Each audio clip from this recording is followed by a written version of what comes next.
It's a cyclical thing, you know. One minute, certain jokes or certain attitudes and outlooks are just out of fashion. Comedy, you must be able to make jokes about absolutely anything. I mean, the only question is, you would be wise to choose a context. Ever wonder why comedians can't joke about certain topics anymore? It's not just you. Even Mr. Bean himself, Rowan Atkinson, is speaking out against cancel culture. In a world where a guy got arrested for calling a police horse gay, comedy's under attack. But is silencing jokes really the answer to society's problems? Stick around as we dive into the wild world of cancel culture and how it's reshaping Hollywood. Before we move on, I'd like to ask you a small favor. If you appreciate this content, please take a second to like this video and subscribe to the channel. Over 98% of you watch the videos without subscribing. It costs you nothing, but it makes a huge difference to us. So did you click the subscribe button? Great, thank you so much. Now back to the video. Remember when we all thought calling out bad behavior was a good thing? Yeah, those were the days. We had these noble intentions of making the world a better place by pointing out the truly messed up stuff, you know, like actual racism, sexism, all that heavy stuff that really hurts people.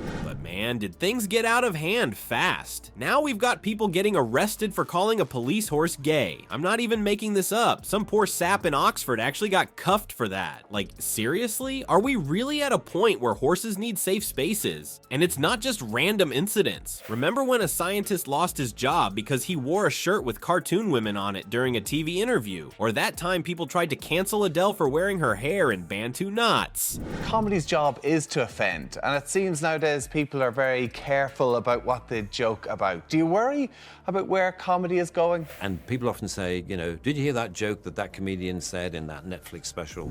It's like we've gone from addressing real problems to nitpicking every little thing.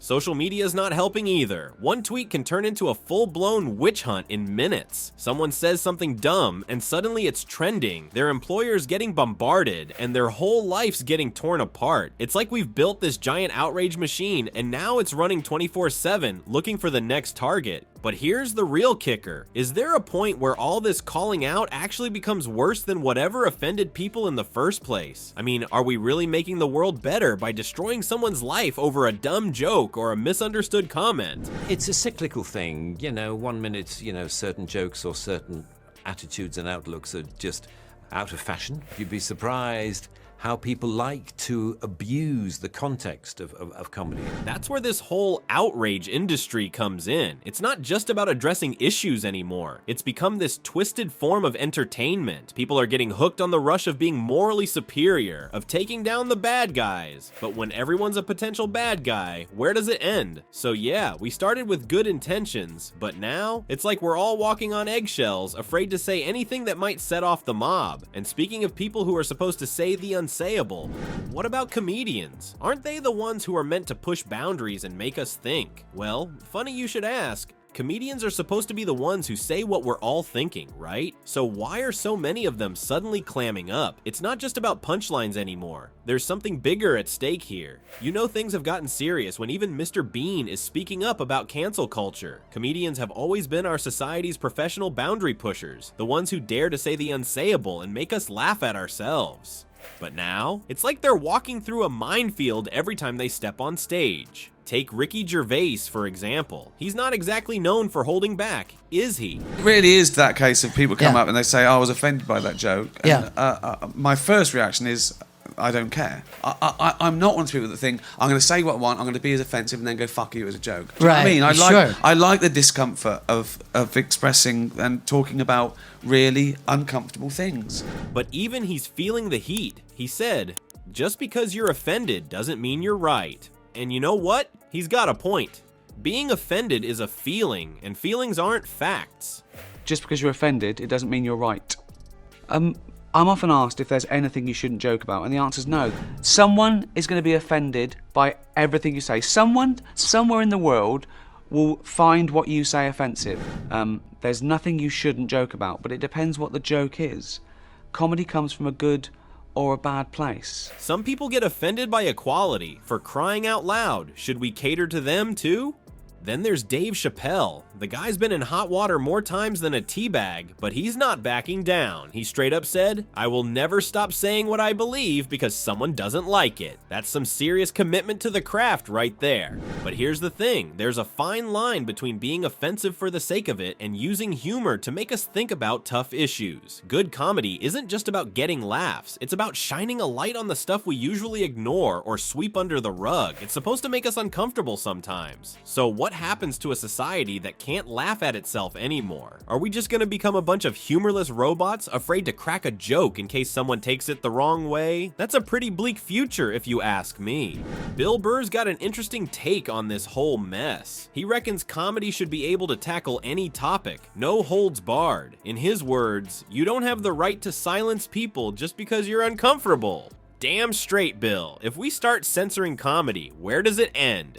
But hold up a sec, is this just a bunch of rich comedians whining about not being able to say whatever they want? Or is there something bigger going on here? Maybe it's time we took a closer look at how this whole cancel culture thing is affecting more than just the world of comedy. So you think it's just comedians getting their feelings hurt? Think again. This cancel culture mess isn't just messing with Hollywood types. It's creeping into our everyday lives, and the consequences are no joke. We're talking about regular folks losing their jobs, getting kicked out of school, all because of something they posted online. It's crazy, right? A report showed that in 2020 alone, over 100 people lost their jobs because of social media backlash. That's not just losing a few followers, that's people's livelihoods we're talking about. And it's not just about big, offensive statements. Sometimes it's the little things that blow up. Someone makes a dumb joke, says something without thinking, and boom, their whole life gets turned upside down. It's like there's this digital mob just waiting to pounce on anyone who steps out of line. The scary part? This online shaming isn't just about hurt feelings. Studies show it can mess people up for real. We're talking anxiety, depression, feeling cut off from everyone. People are so scared of being canceled that they're afraid to say anything at all. It's like we're all walking on eggshells, worried that one wrong word could ruin everything. So how do we deal with this? How do we hold people accountable without destroying their lives? It's not easy, but maybe we can learn something from Joe Rogan. Yeah, that Joe Rogan. The guy's faced a ton of calls to be canceled, but he keeps pushing back. He's all about free speech, saying we need to talk about issues, not shut people up.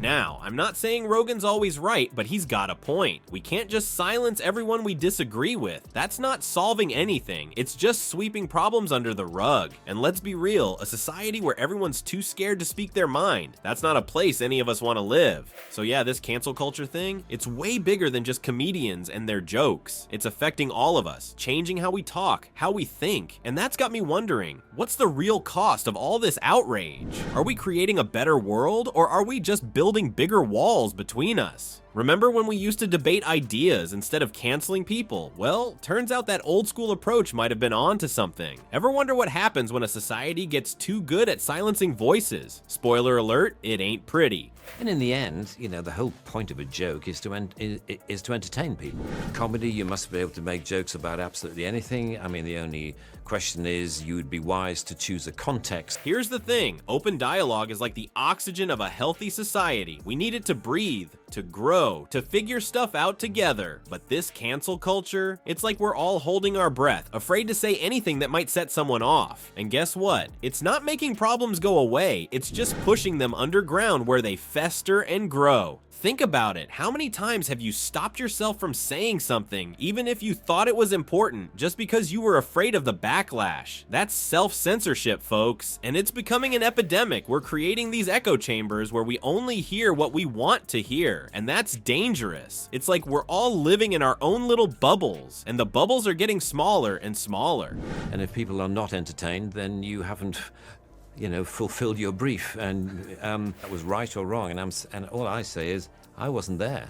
I haven't heard the joke. I wasn't in the audience when the comedian said it. But it gets even crazier. You know how we're supposedly trying to create a more tolerant society? Well, Rowan Atkinson, yeah, Mr. Bean himself, pointed out something wild. He said that all these attempts to create a more tolerant society can actually backfire, leading to more intolerance. It's like we're so busy trying to be politically correct that we've forgotten how to actually talk to each other. So what's the real cost of all this outrage? We're losing the ability to disagree without destroying each other. We're forgetting that it's okay to be wrong sometimes, to learn, to grow. And that's not just bad for individuals, it's bad for society as a whole. But here's a wild idea.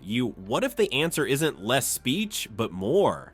Atkinson and others are pushing this concept of more speech, not repression. They're saying that the best way to fight bad ideas isn't to silence them, but to let more voices be heard. It's like shining a light on the darkness instead of just pretending it's not there. So where do we go from here? How do we start addressing real issues without turning into an angry mob every time someone says something we don't like? That's the million-dollar question, folks, and it's one we need to figure out fast before we talk ourselves into a corner we can't get out of.